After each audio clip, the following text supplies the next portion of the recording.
All right. Is this thing working? Yep. Hello, everybody. We are here today to talk about cost of monographs across the Academy. This talk has kind of come out of a presentation that Mike and I had done previously at Timberline, where we kind of thought that it would be nice to pair a publisher with an aggregator with a librarian and kind of talk about the different challenges and how much we have in common. And at that talk, initially, the librarian voice was talking about how tight the budgets were.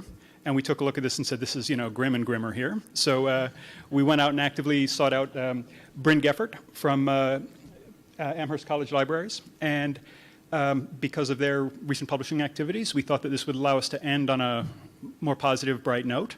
And we think that it's going to be an excellent addition. So I'm going to hand the mic over to Mike, and he's going to start by looking at some of the trends and patterns that YBP has been seeing, and then we're going to move into talk about kind of the impact that has on a typical university press. And then Bryn's going to step in and talk about how kind of Amhurst is looking to overhaul and kind of redefine that model. So, Mike Zeoli. I just wanted to say I'm glad we got the small elitist exclusive. Well, first, I wonder if we could get a show of hands for librarians in the audience. Okay, and a show of hands for publishers. Oh, it's pretty closely mixed. That's good. Our thought was to have questions held till the end because Bryn is going third because he's the optimist. And so we want to be sure we get to the sunny ending. So I hope that's okay. And actually, I'm an optimist too. So Tom, I guess you're the downer here.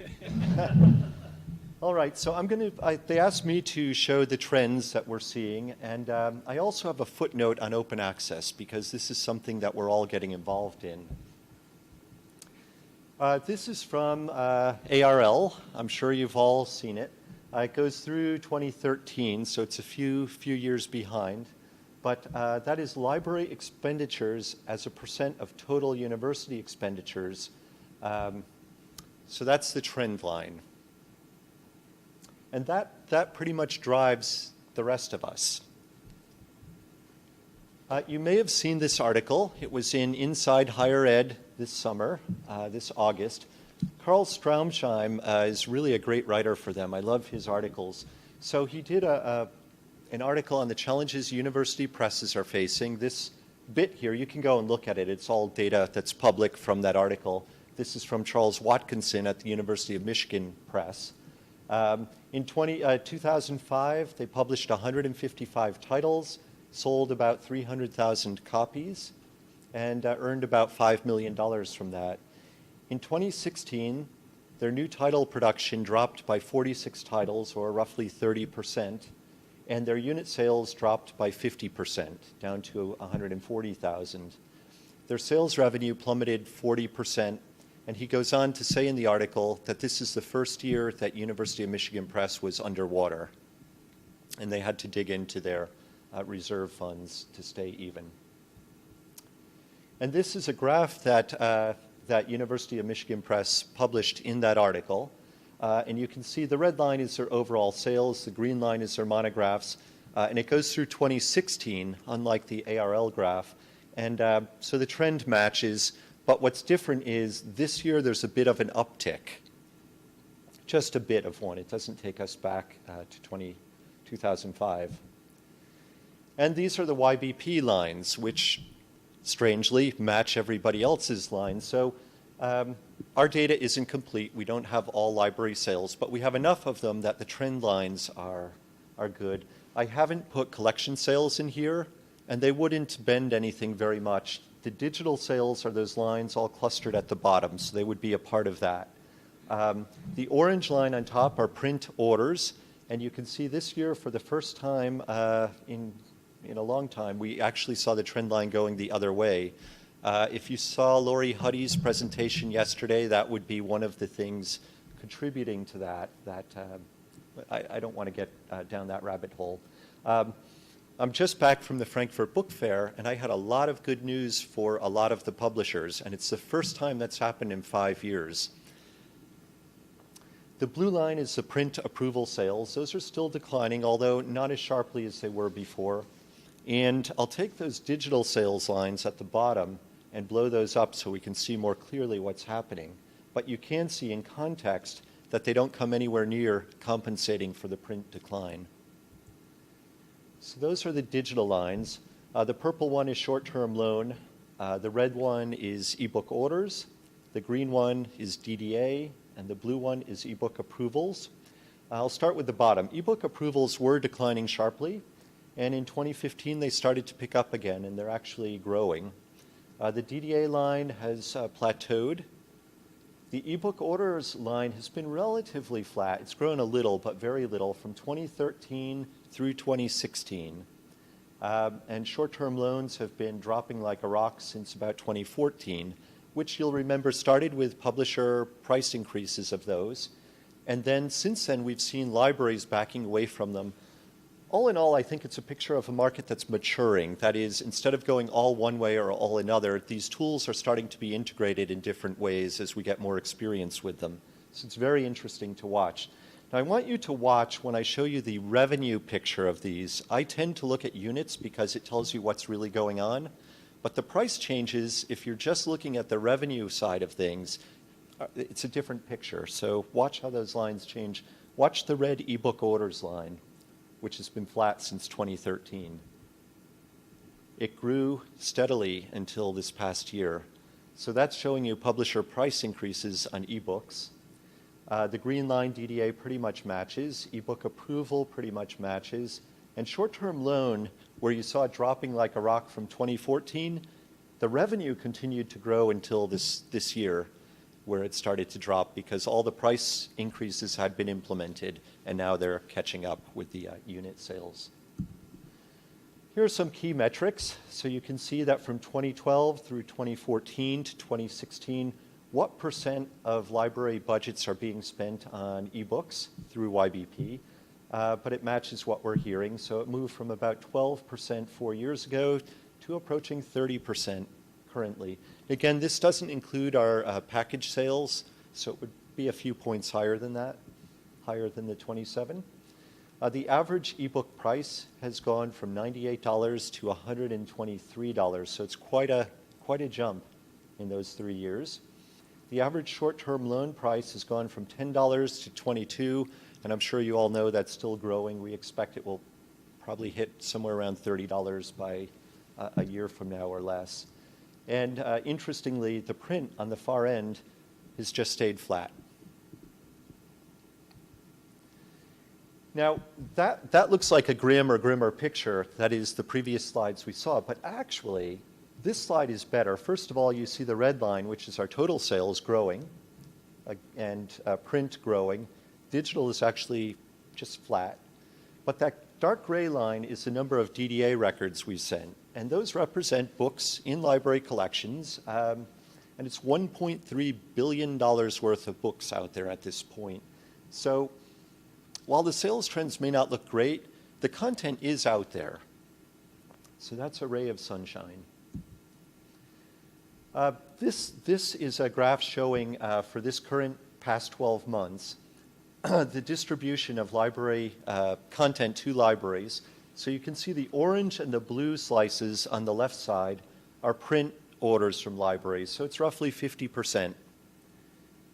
On the right side, still in that left pie chart, the right side of it is DDA records sent. So books distributed to DDA pools. That's about 40%. And the ebook actual transactions and acquisitions are that little sliver, multicolored sliver at the bottom. If I break out just the digital half of the pie, so the DDA plus the ebook acquisitions, you can see that more than 3/4 of the content we're distributing to libraries is in the form of DDA records. And next after that, the highest number of transactions is short-term loan, followed by ebook orders, DDA, and e-approval. But library behavior is changing. So this is a library where on the left we see their total acquisitions, print approval going down, but print orders have actually turned up as matches our overall trend. And then those digital lines down at the bottom, I break out into the graph on the right, and you can see what happened was they learned what was happening to the cost of short-term loans. This particular library turned them back from 3 loans to purchase to 1 loan and purchase. You can see their ebook orders are trending upwards. Their ebook approvals jumped way up. They had been almost at 0, and over the past 2 years have grown most. And DDA, that little green line at the bottom, is moderated. And this is another research library. We meet with libraries and we'll show them our data through a different lens. So they know what their spending is, but don't always see it from another perspective. So we brought this to them. They were buying 11,000 fewer books year over year over year. So that's cumulative. And a gap was opening in their collection. And what was happening was they were spending a huge portion of their budget, especially with short-term loan price increases, on loans, which was not great for a research library. So when they saw this graph, what they did was they knocked their short-term loans to purchase down to 1 instead of 3, which is where it had been. So when you see that short-term loan line dropping in that first graph I showed, it isn't just publishers pulling out of short-term loan, although that's certainly happening, or price increases. It's also libraries pulling it down. So it's working on both sides. And I just have a quick note on open access and vendors. The trends part is now concluded. This is National Academies Press. Their books have always been available through the vendors, and that's true for Rand Corporation, World Bank. There are a bunch of them, right? They've always been in the approval plan workflow. This one is available for download, as they all are. You can see that in Gobi, we profiled that book. We said it's an advanced academic book. It's a high-quality book. It's research recommended. We gave it some interdisciplinary topics. We have the whole library history of that, and if you can read it, on the far right, I have that red bracket. They took a DDA record for it, and the price of that book, if you wanted to buy it, is $75. Those books have always been there, open access, but at a cost to the library. The thing is, libraries generally have been cutting staff. They don't have people to go to all the publishers that have open access on their sites, hash through what's there, keep up with it, get a MARC record, load it into the institutional repository. Is that the best place for it, etc.? So generally, it stayed in this kind of workflow. And you can see that book is also available on all the ebook aggregator platforms, if you think having it on an aggregator platform is a good place for it to be. You can see I took a sampling of libraries here that virtually all of them, we sold 1 copy, but everybody put it in their DDA repository, which is a great place for it. But that was more of a retail approach, right? You and I as individuals could go to the website, book we're interested in. If we're a scholar, we can get that on our device, on our computer, and read it. It wasn't intended for the institutional market. That is the open access part of it. The new efforts, like Luminos here, this is a Luminos title in Gobi. Apparently, they were just thrilled lately at the print sales of their open access ebooks, and that could actually sustain or help sustain their publishing program. We sold 87 print copies of this. And when I heard the number that they had sold, I said, I bet we sold most of those. And I went and looked, and sure enough, we had profiled it. It's advanced academic, research recommended, collection of new articles, the editor from University of Chicago. And we sold a lot of copies. Typically, we'll sell 60 copies of a university press book. This sold 87, so it did well beat the average, and it cost $35. The thing is, you won't find anywhere in this record that it says Luminos Open Access, and where do I go to get it? We don't know either. We don't have the staff to go out and comb this stuff, so we need to work with these publishers to figure out how to bridge that. And we sold 86 or 87 copies of this. This is a list of 6 of their titles, 56 copies of Public Debt, 22 copies of The Dream Is Over. The next column there that starts with 74 are books that were shipped automatically on approval plans. Now, this book fit those library approval plans. They were shipped automatically. Nobody stopped to think, oh, we ought to have this book. It just shipped. And there were a few orders, and the red column there is the notifications we sent to libraries that this book is available if you're interested. The other books are in profiling right now. Now, University of California thought they did a great job selling all those print copies, but as soon as we're able to work with them to identify this for the librarians, that this is open access and we can deliver you a MARC record and link you to wherever that lives, those sales will go away. That revenue won't be available to support the open access initiative. And I think it's just important to understand that. Those print sales will go away. So my point here is that integration in vendor systems to support library workflows has to happen. Right now, the open access initiatives, Knowledge Unlatched and the others, are all sort of ghettoized. They live in places that are hard to find. They're outside the mainstream workflows, and they need to be brought in. So the book is delivered free of charge with a free MARC record, but in places where it's easy for libraries to find and they get maximum visibility and discoverability. And that means entering this profiling workflow as far as YBP is concerned and getting all the tags and go through just like any other book. And through the profiling process, we'll weed out the ones that are proselytizing religious books or some business that's trying to sell their open access stuff. There's a curation process here so that for academic libraries, the stuff that's going in is appropriate. The fact that it's open access isn't enough to say that it should be in your library. And a final optimistic note, we're all in this together. Let's work together to build sustainable models. Thanks very much. And with that, you're not supposed to see that slide, by the way.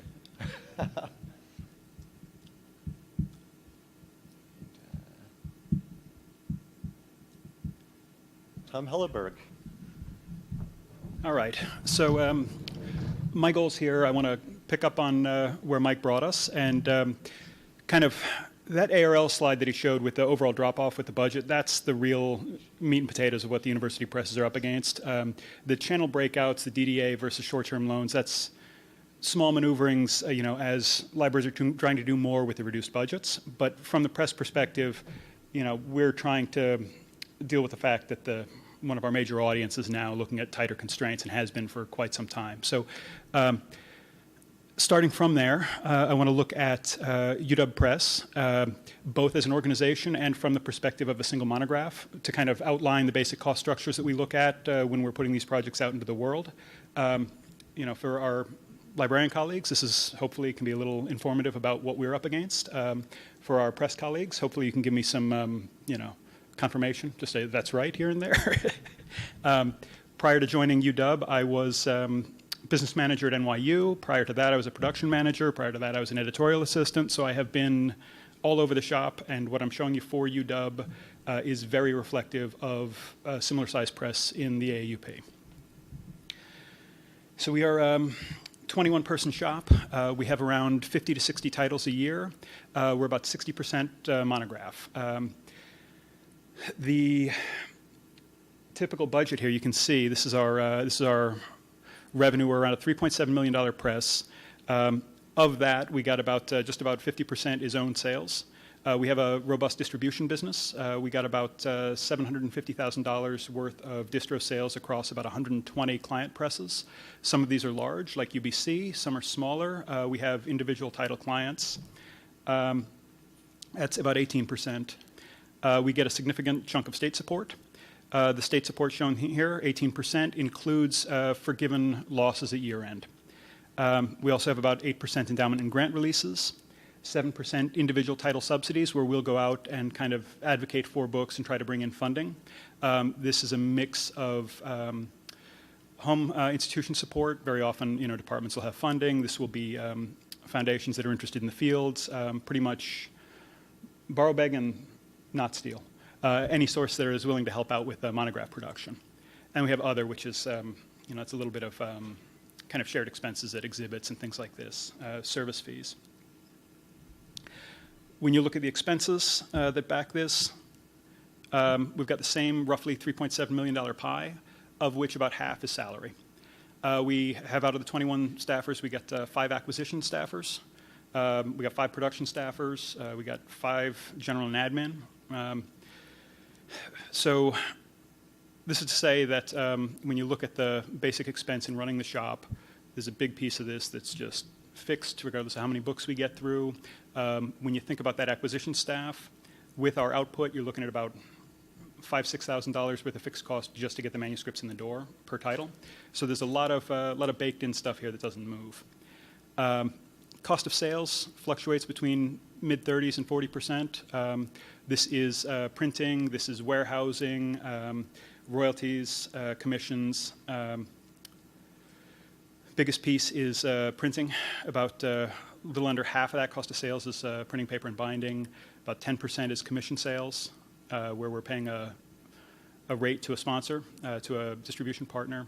Fulfillment is a little lower, 8%, and then royalty, very small slice of the pie, ultimately flowing through to the authors. The one movement here between the 2015s in the center of the chart versus 16 on the outside of the chart, we've had a little bit of the cost of sales being shifted into G&A, which is general and administration, because POD sales are often treated as a deduction by the channel partners.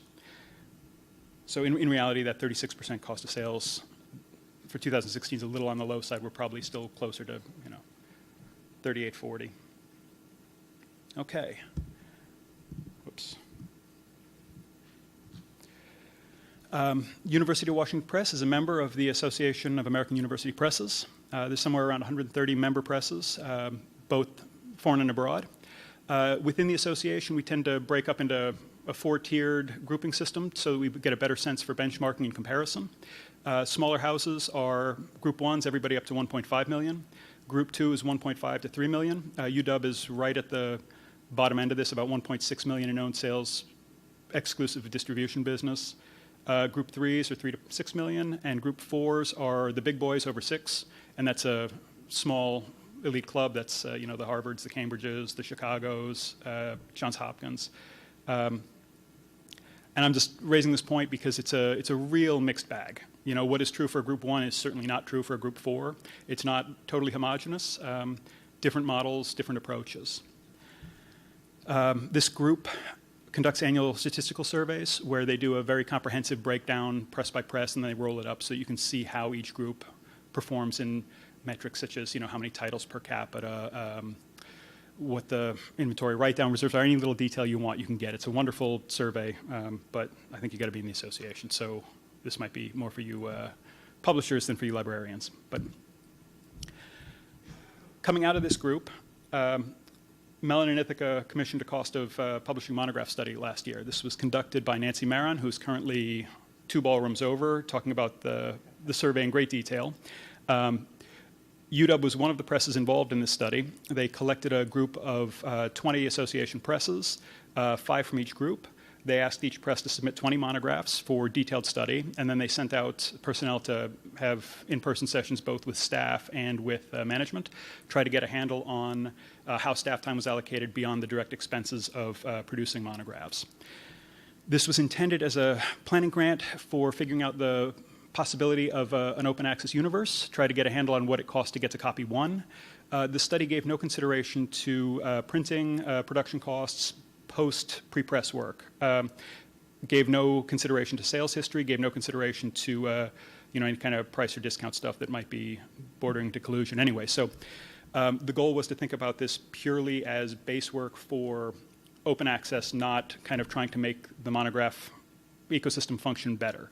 So what I'd like to do here is bolt on the UW sales data that backs our cost data, so you can kind of see both sides of the equation. This is what they found. This is available on that website that we just posted the link to. For the Group 2 presses, the average price to get to copy 1 was just under $45,000, which is striking. There's a big spread on this where you've got that, nearly $30,000 maximum in that group. But even considering that, the group averages don't vary that much. I mean, it's a pretty big spread. There were some questions about why Group 1 would be so much cheaper, why Group 2 would have a spike, and then there's a weird little curve there. The best interpretation of this is that the Group 1 shops tend to be leaner because you don't necessarily have enough staff to be fully compartmentalized across departments. So you have more people wearing more hats, which means you can get more titles per capita.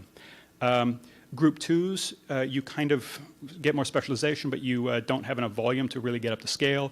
Group 3s, you're at scale. Group 4s, you're able to invest more in fully developed marketing programs and to do things that typically trade houses do and invest more to get to copy 1.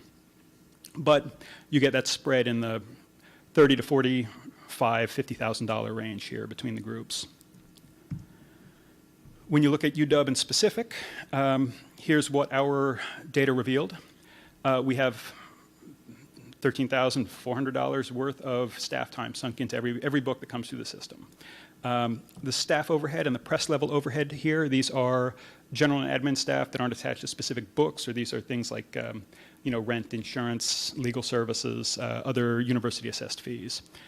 And the direct costs are actual out-of-pockets, which for us primarily are copy editing, because that is entirely outsourced in the UW model, whereas our designers and our composition are all in-house. So if you have the kind of the light touch model here, we're just over $25,000. If you have the full freight with all of those university assessments, we're just under $40,000 per monograph. And I have good faith in these numbers because it's, I did the research, and then it is borne out by our annual budgeting. So this is, there's a lot of debates about which of the recent cost estimates is on target. I can say that for me, this is 100% on target. All right. So then to move from that into sales, this slide is using August 2015 data, looking at all books that have a minimum of 3 years worth of 12 months sales, going back to 2010. This is based upon our internal monograph tagging, where we distinguish between a monograph and an academic trade or a kind of a borderline crossover book. So these are pure, tied to the Mellon study definition of monograph being by a scholar for a scholar, exclusive of edited volumes, exclusive of works in translation. And we've seen a fairly clean decline down to 334 units or 380 lifetime. There's a little bit of a taper here because that lifetime units band gets thinner because obviously the later books don't have many long tail years in there, but we tend to see about 85% of sales happen in year 1 anyway, so it's, or in the first, in year 1, so it's with the current books.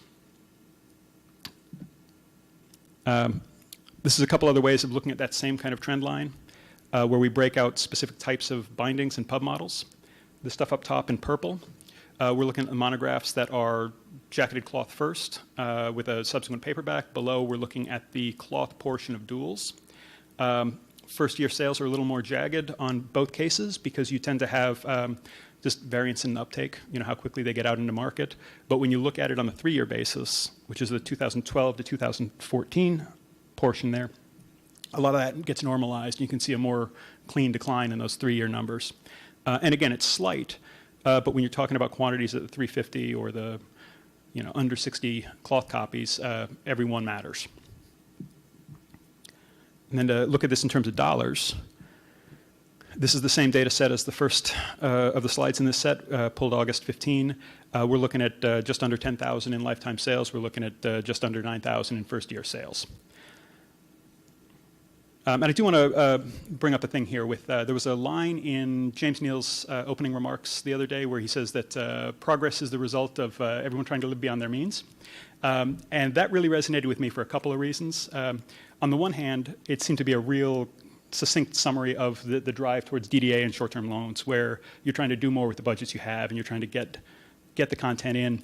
For our part, when we show these high expenses to get to copy 1, that's also the university press trying to live beyond its means, where we treat all of our books, whether it's a monograph, whether it's a crossover, whether it's national, regional trade, we treat it like it's a trade book. There'll be 3 cover comps, there'll be the best copy editor we can find for the job. It'll all be handled as though it were going to be in every Barnes & Noble in the country. And so this is the thing where there are tools like STL and DDA that are available to try to mitigate the cost on the purchase side. We don't really have that for the production side, where we can't both get that top quality monograph out there and cut corners on copy edit or cut corners on designs. So that's the piece that I see as my own personal challenge, is we want to maintain those standards, but we want to bring those costs to copy 1 down. So when you compare sales to costs, 40,000 in creation costs versus sub 10,000. You consider that we have that 35% roughly to 40% cost of sales in there that's going to happen no matter what else we do. We're looking at a loss somewhere in the neighborhood of 34,000 to 33,500 per monograph produced. That's pretty tough. So the way that presses typically try to address this, if I were a Uber marketing guy, I'd say we're getting our side hustle on. We're going after other lines of business. We're going after portions of the list that aren't quite under the same model. We'll build out reference list. We'll go after those crossover books where we can anticipate maybe 500 to 750 units going. We'll look at true trade books, regional trade. And of course, all of those come with their own problems. But this is one way that presses try to mitigate. We look at sidelines of business. We look at distribution. We look at where we can do kind of service offerings around the university. Journals is another big one, of course. It's not a part of the UW package. But even with that, increasingly the shortfall on these types of books is so large that those sidelines aren't sufficient to compensate. And this goes to Mike's point about how Michigan reported for the first time being underwater. So if you can't fix things with side moves like that, you can look at new publishing models. Luminos and Collabra, I think, is one of the more promising ones, although the point that Mike raised about the better we get at communicating the fact that the books are open access, the less we can expect in ancillary sales on the on-demand versions. And there's a side point with that, where the more we do for discoverability, when you think about things like the purchase triggers, where if you're in the manuscript for 5 minutes, it triggers a buy. Ironically, the better we get at helping people navigate those files, the more likely we make it that they're going to be in and out before they trigger the buy. Anyway, that's a sideline there. But so my take on this is that these are both technical and financial experiments, because when you look at something like Luminos, where you have an anticipated cost to get to copy one, you got to have really rigorous cost controls. You got to have methods to get that done on target, because if you can't get the cost down, there aren't going to be many institutions that are going to be willing to fund that full $40,000 freight on these. The Luminos target of 7,500 is more palatable, but at the same time, that's a big gap to cover still. All right. And with that, I will hand it over to Bryn. The actual segue here is that, if you can't fix it with side business, you can't fix it with new models necessarily. Something else has got to give. So thank you. I'm Bryn Geffert from Amhurst College. I feel a little bit like the crazy nephew in the attic at this presentation. I do not have the wonderfully detailed financial figures you've heard from Tom and Michael. I'm going to focus on some of the principles that have underlaid the financial models of two new publishing initiatives. These are the Amherst College Press, which was established a year and a half ago at my institution, and the Lever Press, which is a consortial new press of which Amherst is a part. So like I said, I want to talk about some of the assumptions that have gone into our funding models. And for the Amherst College Press and the Lever Press, we started with a very basic assumption, which is an assumption I think sometimes gets lost in these conversations. And that is that the mission of university libraries and university presses, I'm not speaking into the mic, can you hear me? Yeah, it sounds good. That the mission of libraries and presses is exactly the same, and that is to get good research and good literature to everybody who needs it. If you accept that proposal, I'm okay. If you don't accept it, I'm toast, because everything I'm going to say is based on this basic understanding. Now, even though libraries and presses share this same identical fundamental mission, we have financial models that could not be more different. Libraries are free to lose millions of dollars a year, and we lose millions of dollars a year. In fact, we're encouraged to lose millions of dollars a year. We don't charge students for the books that they check out. We don't charge our faculty for the databases they access. We don't charge other institutions when they send them interlibrary loan materials. It's exactly the opposite case for presses. Presses are expected either to recoup their costs or to recoup some portion of their costs. Unlike libraries, presses charge students for books. They charge faculty members for books, and they charge other institutions for items.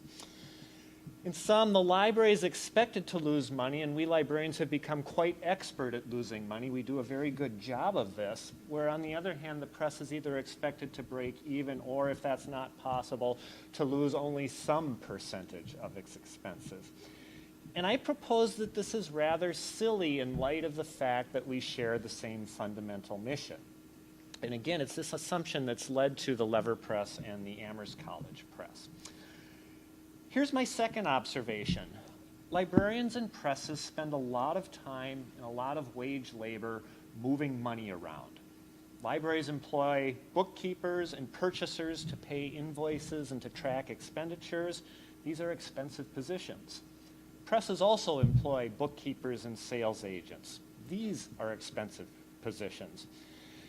If presses, now here I'm starting to go off into la-la land, if presses were simply to give their wares away, they would be able to retain the money they now spend on billing and use it for other purposes. Here's my third observation, and it's related to the second. The commitments that libraries and presses make to produce print books also cost us a good deal of money.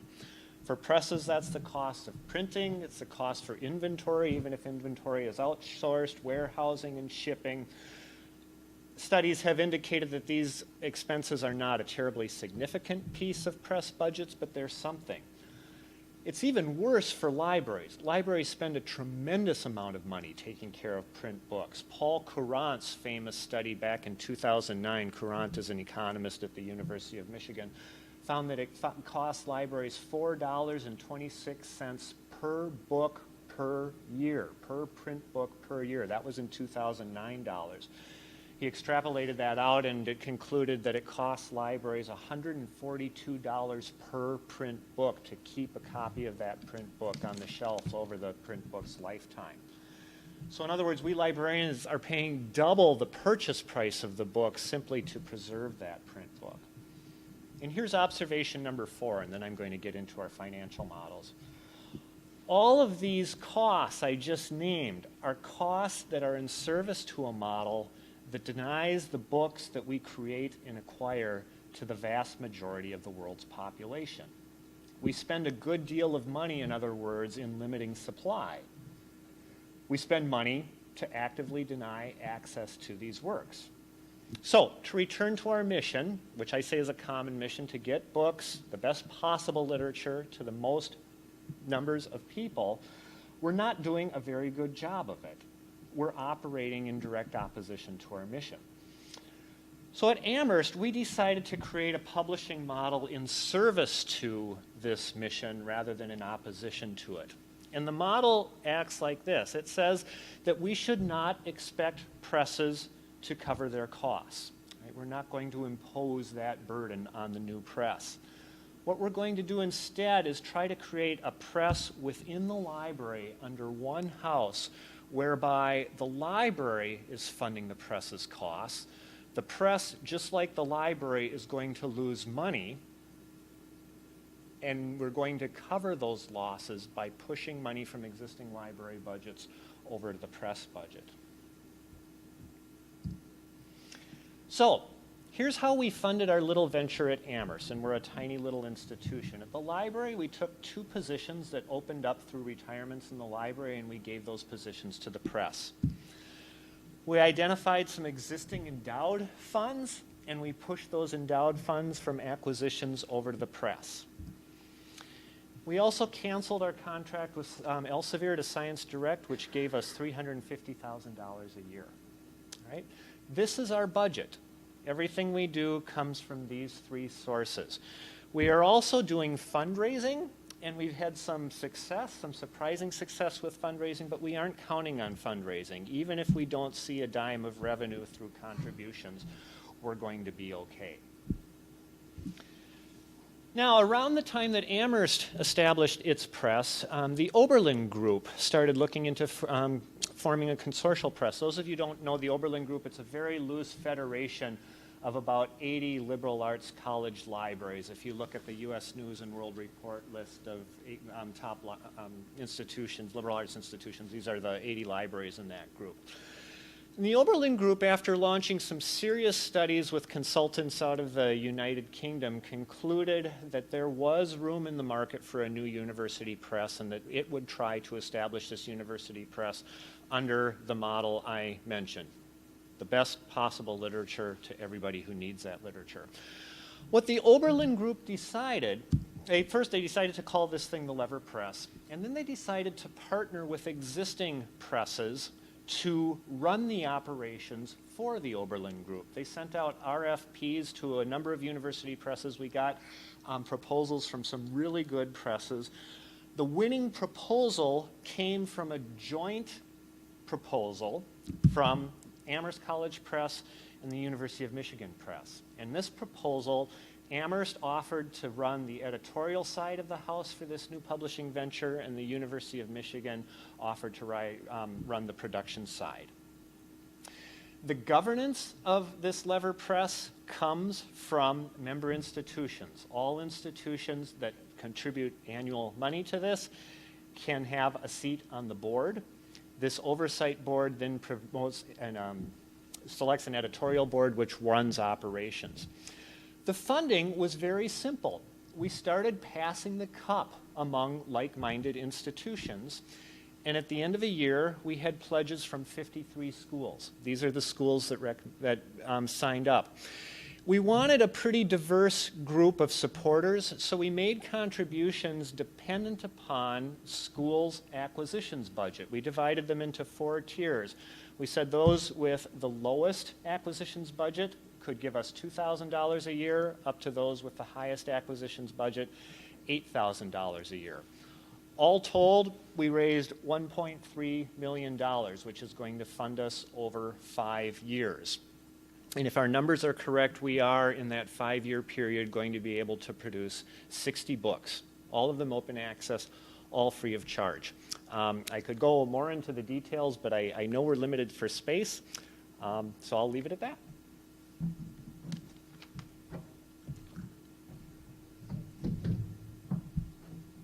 All right, anybody got anything?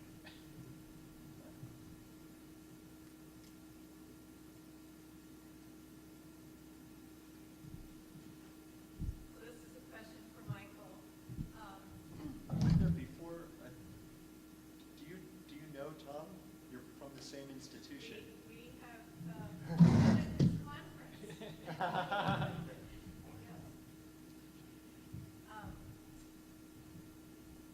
Not that we would not order print if in Gobi it indicated that it was the title was in luminous, for instance. But it sounds like this is really on the development horizon for YBP. Yes. Would you care to hazard, is this within a year, or you're not going to commit? We're supposed to talk about this publicly. But yeah, we expect it to be something like 20% of the output of most of the presses involved, although Lever is clearly different. So we don't see it as huge. There's a place for it. It's another model. And I think everybody in this industry, in our ecosystem, has to put something in the pot. And that's something we're already running through our system. So there are ways, their books aren't free. They've changed the way they're being funded. So that's all we would have to do to contribute this. Mm-hmm.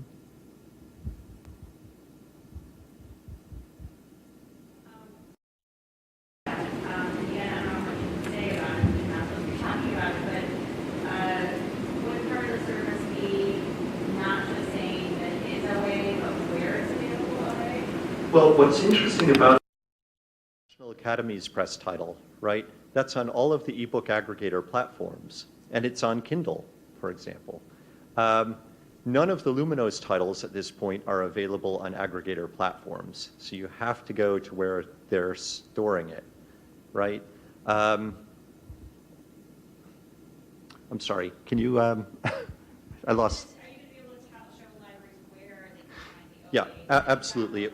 It would be the same. So, you know, this is always a work in progress. If you took it on that platform, sort of like when we sell an UPSO title or a Cambridge or Elsevier title on their platform, you might pay a bit more. That's up to the publisher.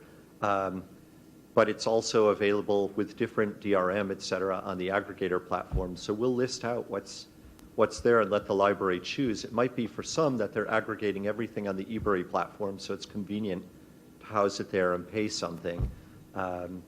Whereas another library may want it on the OA platform of choice, whatever that is. So yeah. Yes, Doug. I think for us, so distribution, we got to get these things into our catalog for real issue there. So if you think about the service, you can't talk about the Park Record service that we would be willing to pay for to get Park Records for these open access monographs, whether from Amhurst or Knowledge and Lash or whatever it might be, automate that process for libraries. Would be a really important piece. Adding the YP vetting and approval point pieces there to that. That's something that I would be willing to do. Or maybe anybody else would. Well, there would be multiple flavors. So, right, OA is OA, it's free. So the library has to get it free. There's no extra charge appended on because it's coming through YBP. But you would get a free record, however we managed that process. If you wanted a record that had more customization to suit your other needs, then there would be one that you could pay for as well, so every library would choose. But I think the basic version has to be free or you lose the point of it. Yeah, because we don't think it's going to be huge. There's going to be a part of the industry that will be that way. We don't see it. It's not going to cut into certain other publishers' business. Yeah.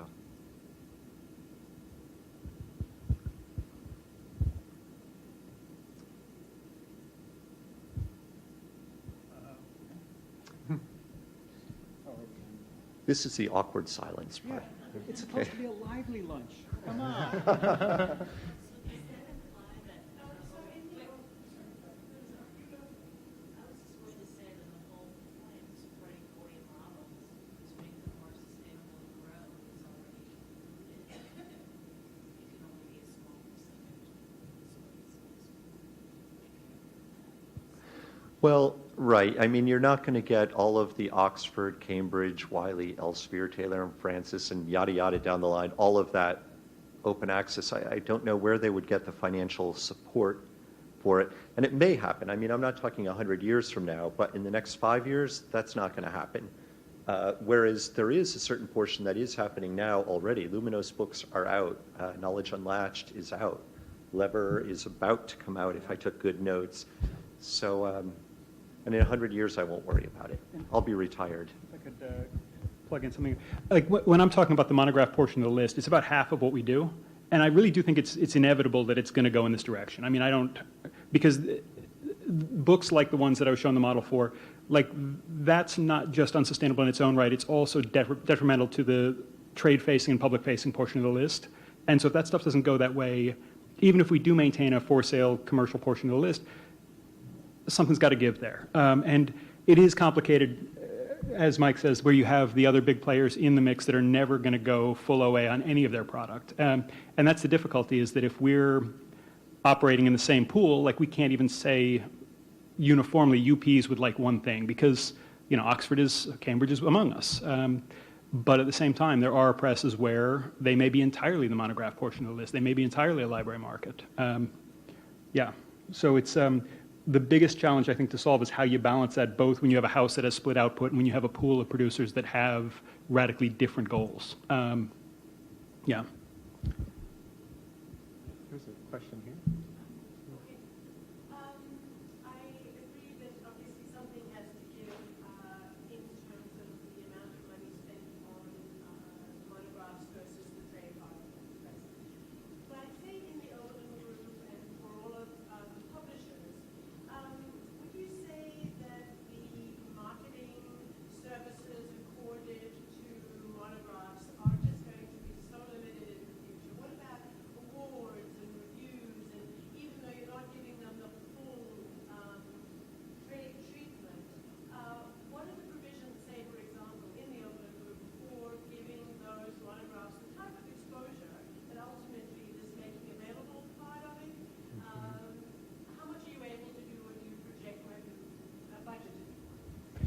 Yeah, that's a great question. So we do have people who have, pardon?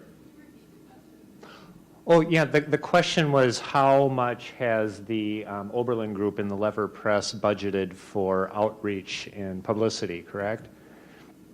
So our plan is to send representatives to conferences, academic conferences. The acquisitions for the Lever Press are going to come in part through series editors, faculty that we have identified to serve as series editors for various series, and we're going to count on these people to be tapping into their networks of fellow scholars and to travel to conferences. We're also going to rely a great deal on the benefits that come from open access publications. There have been a number of studies that show that open access publications are found at much higher rates than other publications. They're cited at much higher rates than other publications. The citations make them further visible. So we are not going to spend anywhere near the money on publicity that traditional presses do. We're going to spend some, but we're also going to rely much more heavily on the discoverability that comes from having these things freely out there. And what the impact of that will be remains to be seen. We'll see how successful that is. It does also go to the point about living above our means, where when I look at monographs, we just did a review of the marketing costs on books across the list. We spend more on the typical 300-copy monograph than we do on a trade book. Because the trade book, you get a Harper's add-on remainder, and that's, you know, your meat and potatoes spent. For the marketing book, for the monograph, you're going to the conference, you got people on the ground, you're sending the award copies. Pound for pound, we spend more on the academic book than we do on the trade book, which is counterintuitive, crazy, and ultimately part of the unsustainable part of the equation, right? Like that's either you can do something where you can enhance discovery without the cost, or you have to think about whether the cost is worth it. I will say just one little anecdote that may or may not mean anything. An open access book recently came out from an author at one of the supporting institutions that is the most obscure title imaginable. You could not imagine a more niche title. It came out open access. In 7 months, it had 700 downloads. And you compare that to the average sales of a print academic book, which I understand now are below 200 copies. So with no advertising whatsoever, in 7 months, it was triple the lifetime sales of the typical academic book. I just want, I'm worried that the landscape will become deeply undemocratic and unequal, in that the authors who want their books to be submitted for awards, who want their books to be sent to the top journals for review, will increasingly go to the wealthier, larger presses. Whereas in the past, all university presses, sometimes unreasonably, did offer that kind of very professional exposure to scholars. And I guess that seems to me a disappointing thing to lose in the open access sort of models. And I wish that they could incorporate that, because without it, then you're not really doing full justice to the scholarship. That's my concern. I mean, for my part, total agree. Like if you're basing the model around a single patron sale instead of a, populist market sale, I think that's a huge problem. I mean, when I was at NYU, I remember we had a great book come in from a junior scholar at De Anza in California. Like, when we talk about going to the home department and saying, get some money, De Anza's not going to, do that. But there are plenty.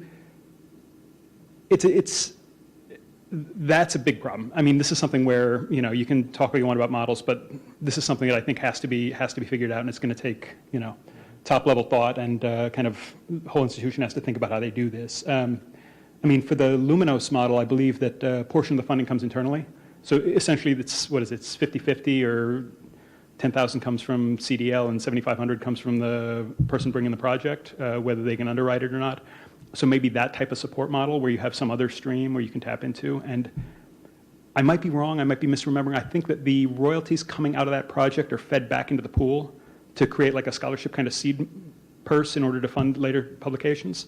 But that's a lot of fancy footwork to try to solve this problem. You know, can I add a comment? We have a number of publishers here, and I see Laura Lysham from Georgetown University Press, and they do a lot of language books, really excellent language books. A lot of them are for courses, course adoption type stuff. And I'm wondering if, when we think about the publisher, and so everything they do will be open access, well, a book is not a book is not a book. Washington handles a lot of art books. And I'm wondering if all of these fall necessarily into the open access category. Laura, would your Georgetown language books fall into that? She's shaking her head no. So. To be honest, most of our monographs, because just like Jill expressed some concern about disparities or not being democratic, is like I don't see funding available for humanities and social sciences open access like you do for other certain types of content out there. It's just true, it's not available. And a lot of those scholars, like in my experience so far, like different subject areas have different viewpoints still on what open access means for them in their scholarship. They may or may not be more open or closed to that idea. And I also think you may not be able to attract a certain level of scholar to open access because they'll want the services that Jill just mentioned and they want the exposure. And I think at the risk of saying, it's just a little naive to have the field of dreams attitude of if you build it, they will come. Because publishers can tell you that over hundreds of years, we've learned that that's not what happens. Like you need to do outreach. You need to know your audience and the community you're trying to reach. So I'm just a little worried about all of this getting lost in the shuffle.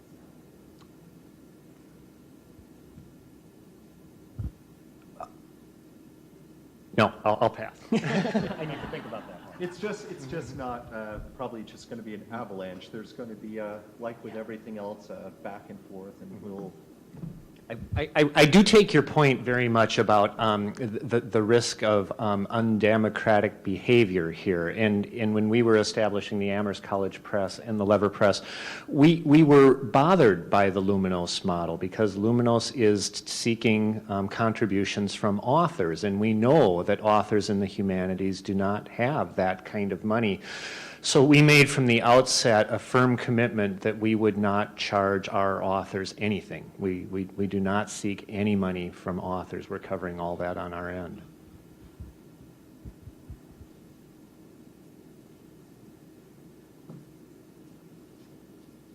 I think we have a wrap. Okay. Thank you very much, everybody. And if you have anything else, we'll be roaming around for a while, I guess. Thank you. Thank you.